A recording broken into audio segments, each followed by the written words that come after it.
They tell you Dracula rules Transylvania, but they never speak of the other curse, a bloodline condemned to howl beneath the Carpathian moon. A beast not content with flesh, but one that swallows the heavens themselves. You're watching whispering narratives, where the myths you dismiss knock politely before tearing the door off their hinges. Subscribe before the next full moon finds you tonight. You will hear the legend of the Werewolf of Transylvania. The Carpathians rise like a broken crown upon the skull of the earth, jagged peaks tearing into the sky, their slopes cloaked in endless pine and spruce, where the mist does not drift but clings, heavy and deliberate, as though hiding something the world is not meant to see. The air is sharper here. Even in summer, a chill seeps from stone and soil, carrying with it a smell of resin, wet bark, and the faint metallic tang of blood left too long on snow. At the valley's base, a village squats in fearful obedience to the mountains. Its cottages huddle close, timber walls bowed by centuries, roofs shingled with moss and sagging beneath age. A crooked church steeple leans like a warning finger at the edge of the square, its bell long cracked, its crucifix tarnished to black by weather and neglect. The people of this place do not walk with the pride of survival, but with the weariness of prey. They live as though the forest is always watching them, and it is. This night, the tavern is the only place lit, windows glowing dim orange through grime and frost. Inside, smoke wreathes the beams like ghosts. The men drink too quickly, the women knit too tightly, and the children hide beneath tables instead of playing at their parents' feet. Talk circles the rafters in a low hum, but it is not the chatter of farmers or shepherds. It is the talk of people awaiting a blow that has already been swung. "He's taken 2 goats already," mutters one man, knuckles white around a mug. His beard is stiff with frost where his breath lingers. "Goats," answers another, "better goats than children." The old woman by the fire snorts, her shawl wrapped so tight around her shoulders she looks like a knot of twine. "Goats first, aye, then dogs, then sheep, then men. That's the order, always the same. They all look to her, because she has lived through the most. Her name is Elisabetta, her back bent like the bough of an old yew tree, her eyes clouded yet piercing when the firelight hits them. "It is Ionel's blood," she says, almost hissing. "Cursed blood, passed from father to son, mother to daughter. All the way down to Andre, he fights it, but the fight does not matter. When the moon fattens, it wins, it always wins." The tavern groans as a gust of wind rattles the shutters.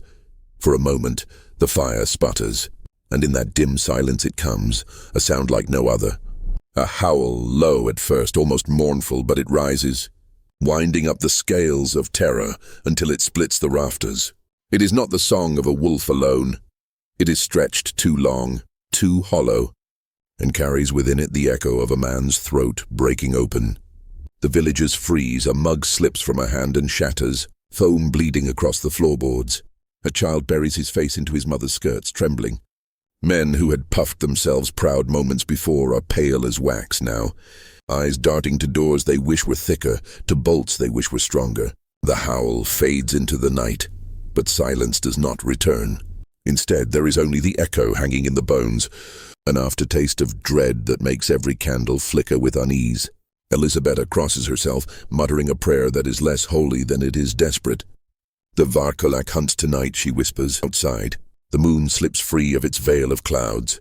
It hangs swollen and white, its cold light pouring into the valley like spilled milk, painting every roof and treetop in shades of bone. The mist thickens as though to blur its gaze, but nothing can hide. Not tonight. Somewhere in the forest, branches snap like bones. Snow scatters where paws or feet move too quickly for the eye.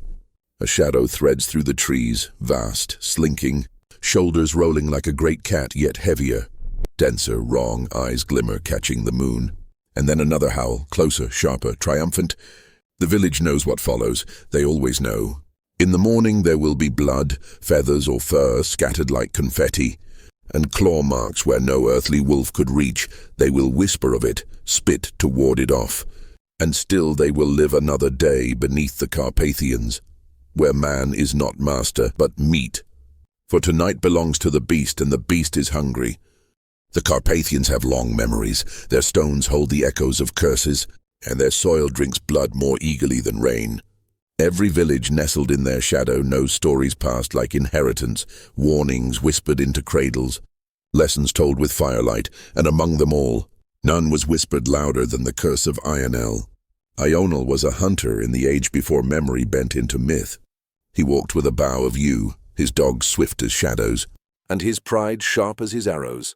He hunted not for hunger but for dominion, wolves, bears, even deer sacred to the churchyard groves. None escaped him. It was said that Ionel slew for sport, that he laughed while blood steamed on snow. When famine struck and his neighbors cried for mercy, Ionel hoarded meat. When a priest demanded tithe, Ionel spat at his feet. When penance was offered, he mocked it. And when a child was found torn open at the edge of the forest, suspicion fell on him.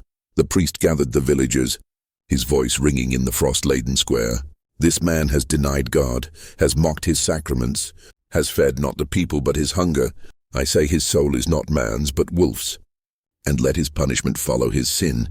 They cursed him there before the church door, a curse carried not only by words but by fear itself, for curses cling not to ears but to belief, and belief spread like rot.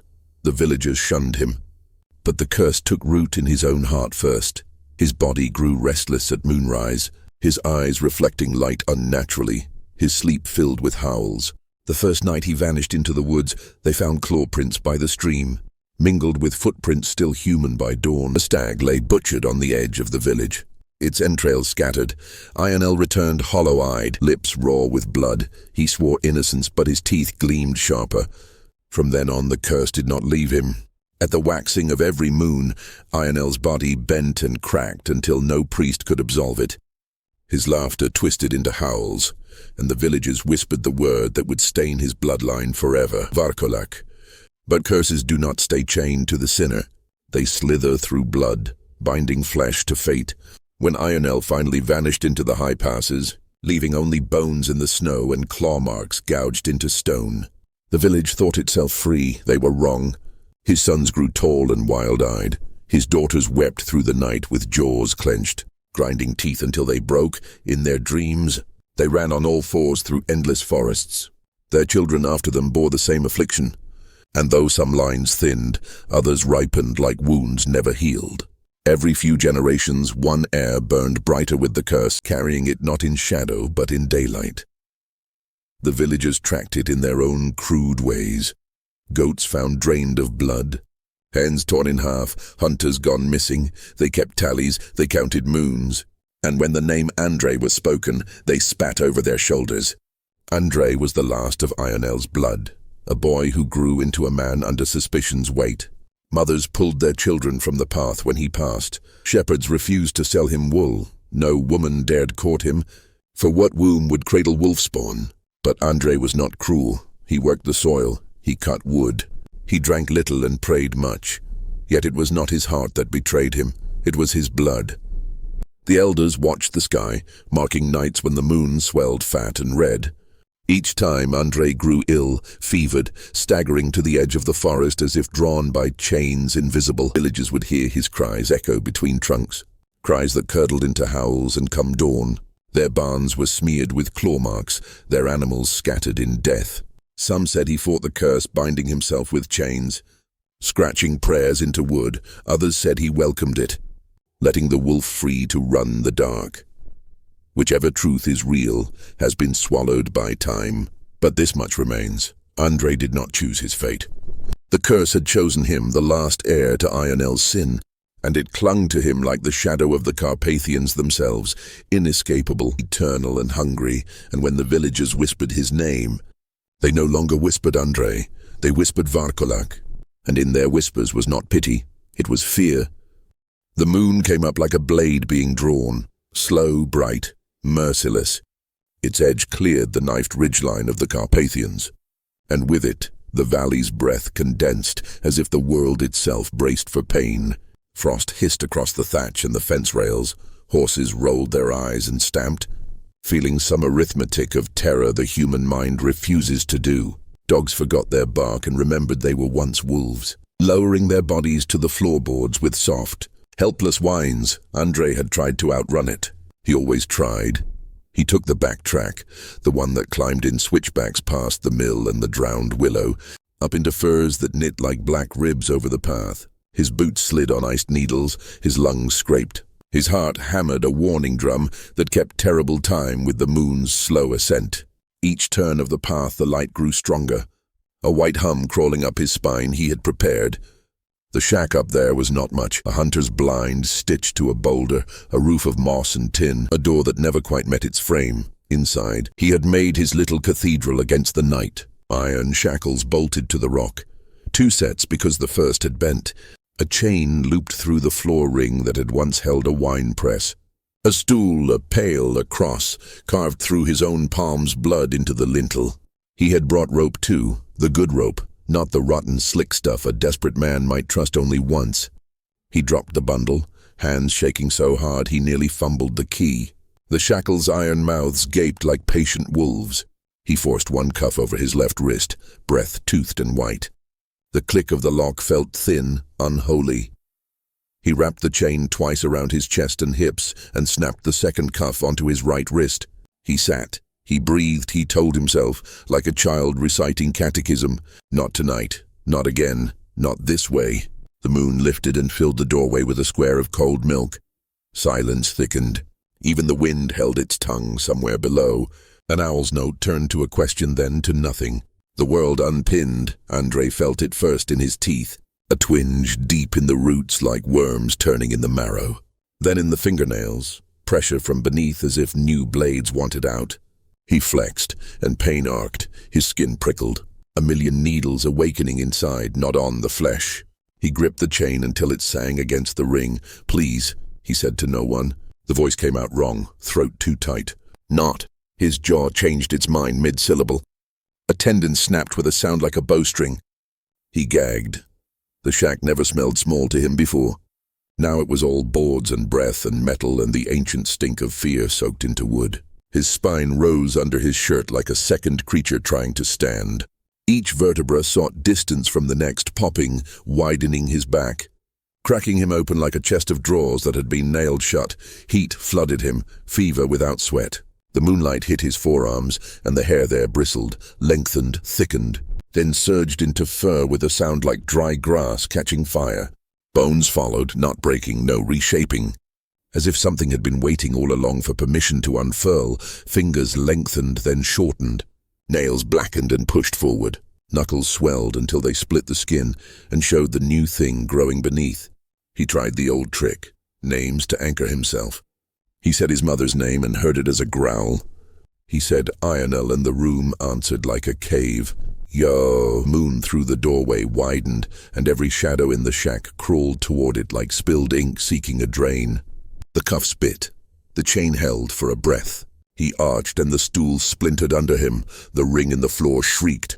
The left cuff dug to the bone and did its best at the ancient work of salvation. Ligaments thrummed, fibers peeled, rule screaming metal against bone. Then the bolt in the rock gave with a sound like a tooth being wrenched from a giant's jaw.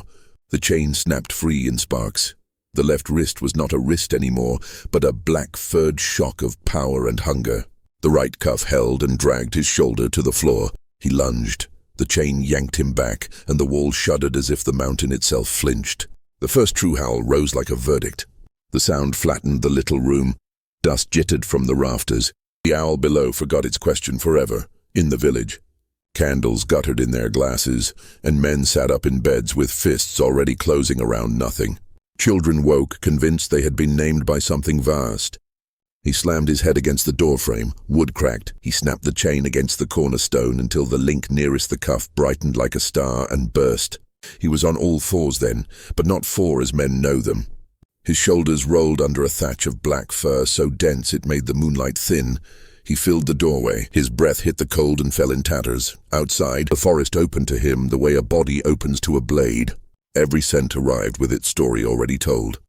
Resin and rot, the gut sourness of fox, the impatient sweat of a doe, the gall of goat leather rubbed by fearful hands, the tremble of human skin. He could hear the beer in the tavern sweat through oak staves. He could hear a prayer snag on a woman's teeth. He could hear his own heart. And behind it, beneath it, another pulse older than his mother's name. Older than the priest's curse, beating in time with the world's black engine. Run, tear, feed, survive, reign. He took one step, and the snow accepted him like a signature. Another, and the shack behind him sagged. Relieved of its miracle, he did not think of Andre. He did not think of Ionel. He thought of the path of least light that would set his feet above the roofs unseen. The hollow behind the dovecote, the gap in the mill fence, the low gate where the goats pressed their stupid warmth together, the boy whose hands shook at knots when he was frightened. The world unscrolled before him in maps of scent and temperature and breath.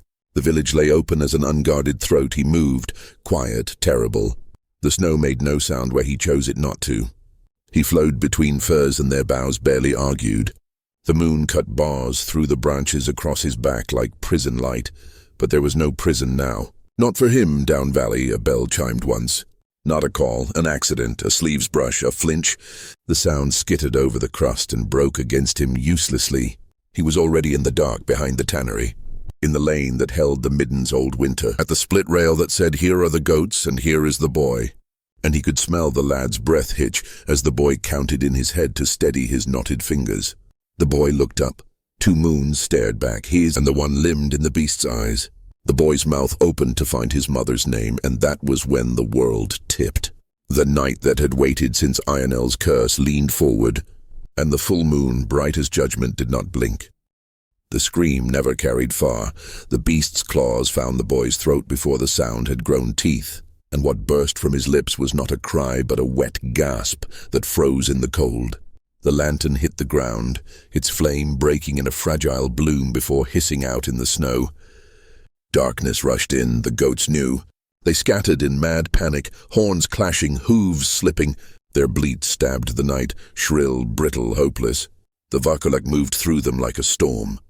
His body was a blur of black fur and yellowed fang, a weight that snapped spines and shredded flesh in passing. He didn't even pause to feed. This was not hunger's work. This was the hunt itself, the slaughter for its own sake, the fulfillment of a curse older than his name. From their homes the villagers heard it all, the panic, the splitting wood, the bone-snapping shrieks. Men stumbled from beds, fumbling for axes, scythes, pitchforks. Women clutched their children and dragged them under beds, into cupboards, anywhere shadow might hide them from eyes that gleamed like dying coals. The first man to reach the square was Doran, broad-shouldered, a farmer used to splitting logs as thick as barrels. He held a woodcutter's axe and a heart that trembled but refused to bow. He saw the boy's body crumpled in the snow, saw the goat strewn in torn halves, saw eyes glittering from the shadow of the barn. "Monster!" he spat, though his voice cracked. The beast answered with silence, then with motion, too fast, too deliberate. The axe lifted, but the Vârcolac was already past it. Already past Doran, already turning when the farmer looked down. His stomach opened like a door he never meant to unlock. His intestines steamed in the night air, and he fell to his knees, blinking, confused that he was already dying. The beast's howl followed, long, triumphant. Carrying the taste of blood in every note, it swept through the village like a wind. Windows shook, infants wailed, old men gritted their teeth, muttering prayers in tongues older than the church. The bell at the chapel's roof tolled once in fright as though struck by the howl itself. Andre, the man that had been Andre, was gone. Nothing remained but the Vârcolac, and it knew the shape of fear in human throats. It leapt roof to roof, claws carving shingles, snow scattering like flour. A woman clutching her daughter darted from a doorway, but the beast's shadow fell across them before they'd taken 3 steps. She shoved the child into the woodpile, covered her with logs, then turned with nothing but her hands. The beast struck her once, and there was only silence and red snow. The girl did not move, not even to breathe. The hunt wound through every street. Chickens erupted in a storm of feathers. Pigs squealed before they were torn apart. Dogs broke their chains and bolted into the woods. Tails tucked, never to return. The beast did not linger. It killed, it shredded, and it moved on. The village was its canvas and terror its paint. At the tavern, men barricaded the door with tables, barrels. Their own bodies pressed against wood. They whispered frantic plans. Run for the forest, find the sorcerers, fetch the priest. The old woman Elisabetta hissed at them. No priest will stop him. No prayer will bind him. Only silver, only fire. But they had neither in their shaking hands. The door shuddered. The men pressed harder. Another shudder, splinters cracking, then silence. They leaned in, straining, listening. The roof gave way. Snow and timber fell as the beast crashed through the rafters, its weight impossible. its howl bursting the air inside the tavern until eardrums rang. Men swung bottles, stools, fists, everything but faith. One by one they were flung aside. Bones broken, throats shredded, bodies crushed. Elisabetta remained by the fire. Her eyes wide but not surprised, she spat into the flames. Her voice strong in its final defiance. Ionel's curse eats its own children. The beast answered not with words but with teeth. By dawn the village was no longer a village. It was a graveyard without markers, a feast without guests, a silence too deep for prayer. Smoke still rose from chimneys where no fire burned. Snow soaked red in patches, the air smelled of fur and blood and endings.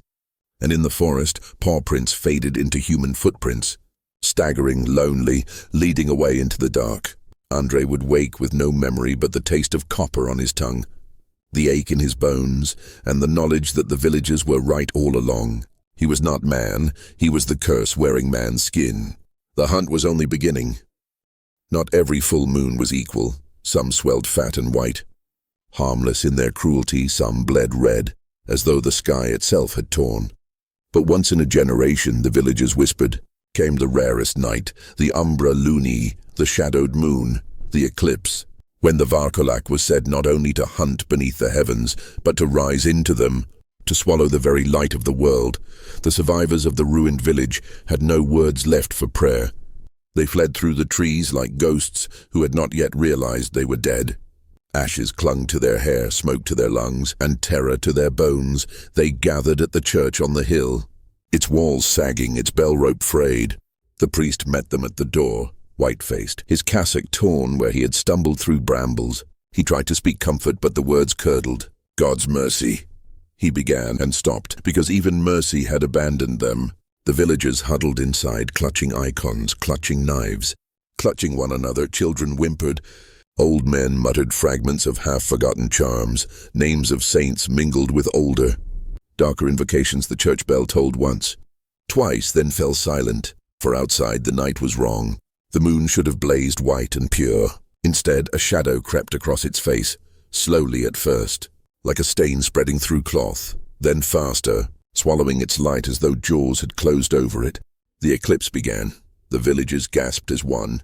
The sound a living thing. Elisabetta, still alive though broken from the tavern slaughter, raised a hand like a claw.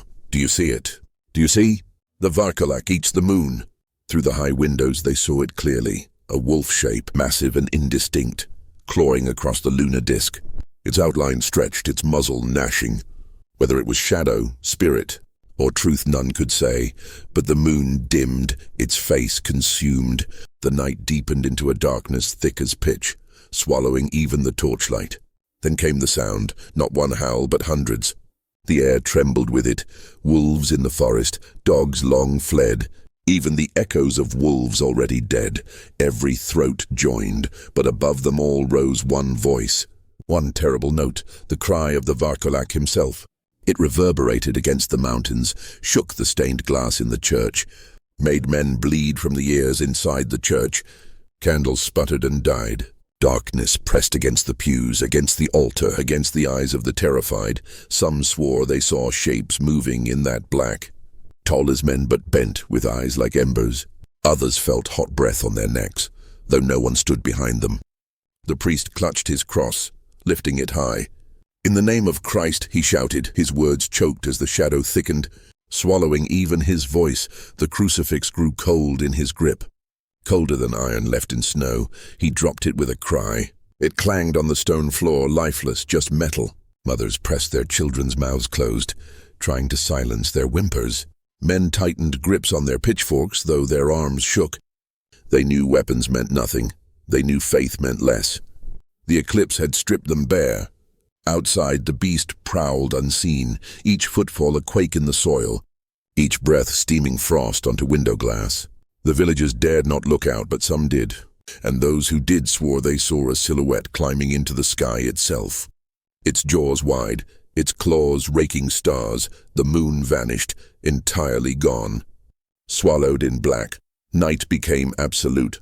In that pitch, time dissolved. Minutes stretched into hours, or seconds, no one could tell. The villagers wept, believing the sun would never rise again. Some whispered the world had ended. that God had abandoned them. Others said worse, that God had been eaten too. Then slowly the shadow shifted. A rim of light returned, pale and trembling. The moon bled back into the sky, not full but wounded, scarred with crimson. It cast the land in blood color, as though the heavens themselves had been flayed. The villagers collapsed in relief and horror alike. Some laughed, cracked and mad. Others fainted, their hearts giving out. The children clutched mothers who had no more lullabies left. But as the light returned, the howl did not stop. It deepened, lower, richer, triumphant. For if the eclipse had been a victory, then this blood-red moon was a crown. And beneath it in the forest the Vârcolac strode tall, his muzzle slick, his eyes bright as suns. Andre, if any part of him still remained, was nowhere in that body. He was gone, swallowed, eclipsed like the moon itself. The curse had fully bloomed, and the night had no end. The blood-red moon lingered like a wound in the heavens, and by dawn the village was no longer a place of living things. Smoke clung to the rafters of homes with no hearth fires. Snow was packed with prints that began human and ended wolf. Ash, blood, feathers, and silence, the four corners of ruin. Yet not all had perished. A handful stumbled down from the church hill, eyes hollow, clothes stiff with the blood of neighbors. They were no longer farmers or shepherds or wives. They were survivors, and survivors always find teeth in their grief. Among them stood Elisabetta, bent but unbroken, her shawl torn, her eyes fever-bright. "We cannot wait for mercy," she rasped. "Mercy is dead. We must hunt him, we must end him, or we will all be swallowed like the moon." The men nodded, though their hands shook. The priest muttered prayers, but none listened, for the villagers knew what priests could not say aloud. Only sorcery could bite sorcery. And so they summoned the Solomonari. The Solomonari were not loved, but they were feared, wandering sorcerers, wrapped in red cloaks that stank of smoke and old blood. Men who claimed to ride dragons through storms. They traded healing for coin, curses for favors, rain for obedience. To call them was to gamble, but the villagers had nothing left to lose. They found them in the passes, where the mountains bleed into sky. 7 men, gaunt as scarecrows, eyes like burning coals. Their staffs carved with runes no Christian tongue could name. When the villagers begged their aid, the Solomonari listened with no expression. Their mouths pursed as though tasting the fear in the air. At last their leader spoke, a man with a beard as white as ash and a voice that rang like iron struck. "Your Vârcolac is strong, his blood is ancient, his curse rooted deep. No prayer will kill him, no axe will cut him. But silver may wound him, and fire may bind him."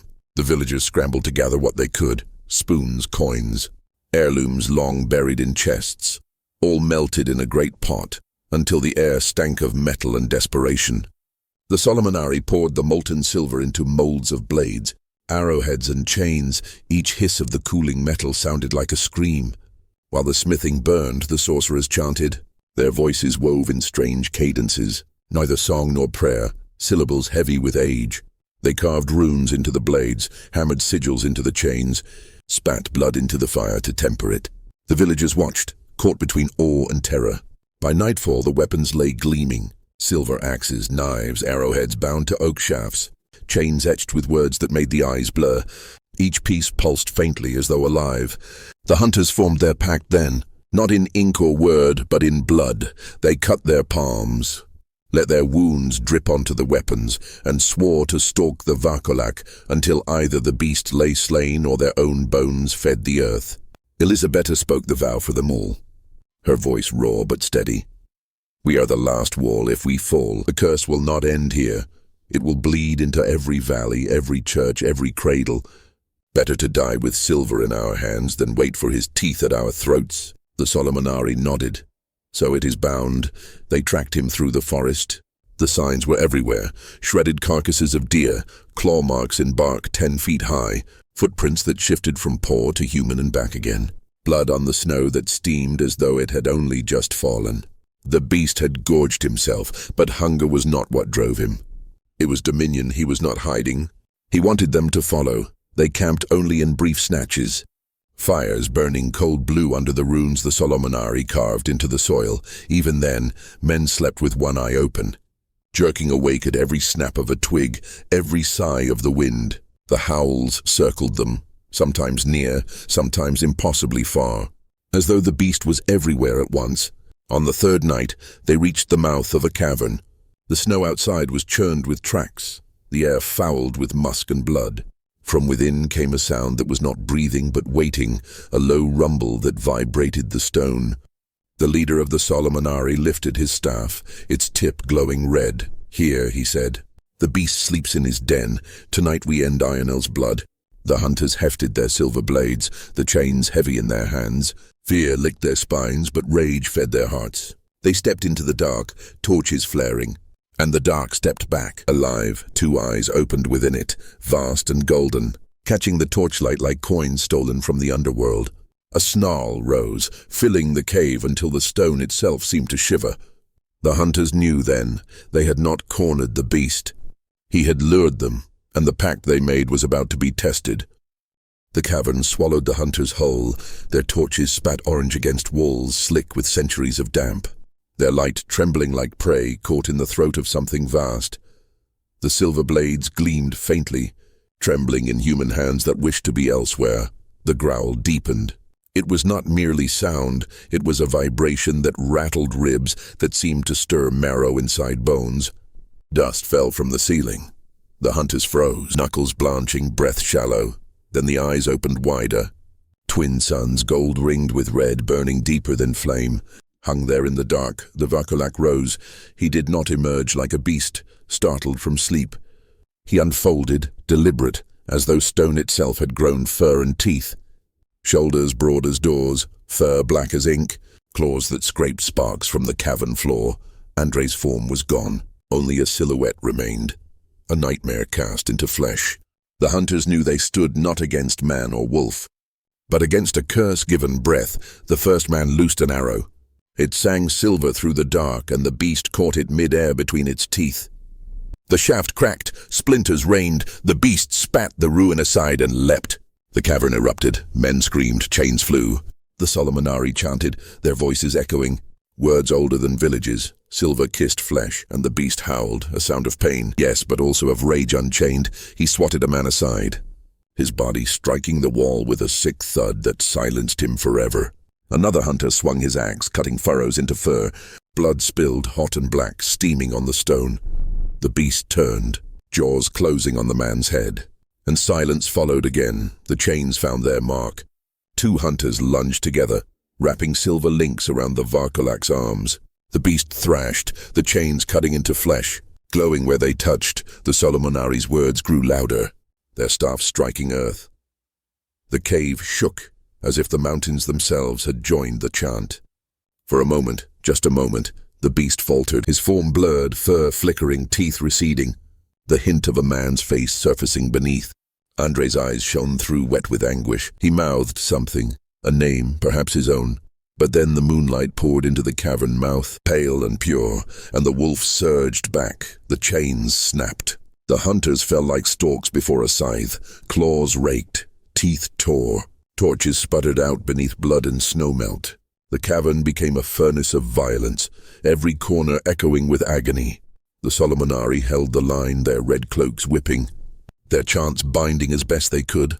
But one by one they too fell, their staffs broken, their blood feeding the stone. Elisabetta, frail yet unyielding, staggered forward, clutching a silver dagger. Her voice cracked but carried.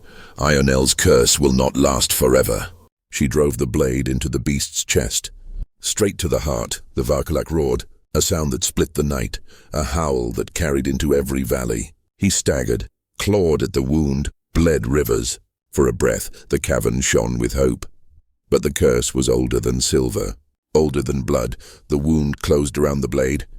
Swallowing it, sealing it, Elisabetta fell, her body a rag doll in the wolf's shadow. The last Solomona raised his staff, carved with every rune man had ever feared. He slammed it into the stone. The cavern itself screamed. Runes flared across the walls, chains of light binding the beast, dragging him down into the earth. Rock shifted, ceiling cracked, stone poured like rain. The hunters fled what they could. Some were crushed, some burned, some swallowed by shadow. But when the dust settled, the cavern was sealed, collapsed into itself, a tomb with no marker. The Vârcolac was buried alive, his howls muffled by tons of rock, his curse chained beneath the mountain.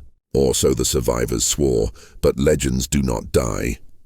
Years later, shepherds grazing their flocks near the mountain heard howls echoing from beneath their feet. Travelers swore they saw eyes glowing in ruins, reflections caught in wells. Children whispered of shadows that clawed at the moon during eclipses. Some said the Solomonari had not killed him, only bound him, waiting for the night the chains would weaken. Others believed he had slipped free, wandering in human guise by day, returning to wolf shape when the moon swelled, and so the story of the Vârcolac endured.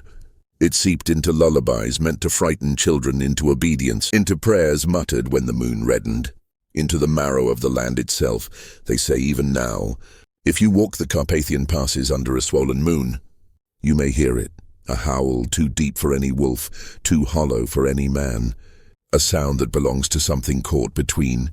Cursed to be both and neither, the Werewolf of Transylvania was not slain. He was written into the earth, into the sky, into every shadow cast by the Carpathians, and so long as the moon rises, his legend will rise too. And when the eclipse comes again, when the shadow crawls across the lunar face, the villagers will whisper as they always have, "The Vârcolac is eating the moon," and somewhere in the dark the beast will answer. And for those who hunger for more, step deeper into the shadows with our ultimate werewolf horror playlist, linked in the description below. In the world of horror, the scariest things happen when you least expect them, and trust me, you don't want to be left in the dark. Welcome to the darkness.